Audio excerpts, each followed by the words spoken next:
చంద్రబాబు నాయుడు ఓ రకంగా తెలివైన ఎత్తుగడని ఆయన అనుకుంటారు. కానీ మొత్తం పెంట చేసుకోబోతున్నారు. ఎట్లా అంటే అభ్యర్థులది ఖరారు చేసేటటువంటి ప్రక్రియ ఓ పక్కన జనసేన సంగతి తేల్చుకోవాలి.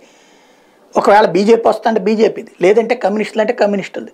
అదేమి తేల్చకుండా మొన్నటిదాకా ఫస్ట్ ఆయనే పరుగులు పెట్టారు. అభ్యర్థుల అనౌన్స్మెంట్ ఓ పక్కన లోకేష్, ఓ పక్కన చంద్రబాబు చేసుకుంటూ వచ్చారు. ఆ తర్వాతన పవన్ కళ్యాణ్తో పలు దఫాలు చర్చలు జరిపారు.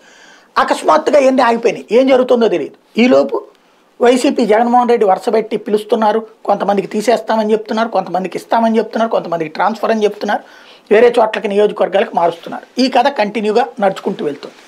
ఈ దశలో ఏం చేయాలా, పోటీగా ఇటు చేయాలి కదా. ఏం చేయకుండా చంద్రబాబు నాయుడు మాత్రం జనంలోకి వెళ్ళబోతున్నారు.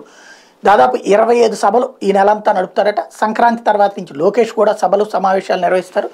తద్వారా ఆ తర్వాత పవన్ కళ్యాణ్ కూడా మేబీ వారాహిని తిప్పుతారేమో.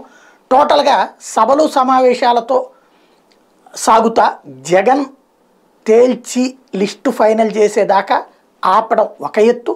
రెండవది ఎన్నికల నోటిఫికేషన్ ఇచ్చేదాకా పొత్తుల విషయం బయటికి చెప్పకుండా, ఎందుకంటే ఇప్పుడే చెప్పేస్తే రానటువంటి వాళ్ళు అవతలకి వెళ్తారు కదా, వెళ్ళనీయకుండా చూసుకుంటూ ఒకవేళ పొత్తుది కనుక అప్పుడు సాటిస్ఫై కాకపోతే అవతల ఉన్నటువంటి జనసేన వాళ్ళు ఆ టైంలో చివరి టైం కాబట్టి ఎలాగోలా సర్దేసుకోమని చెప్పేసేటటువంటి రూట్లో ఎత్తుగడ వేసుకుని సాగుతున్నారు బాబు గారు.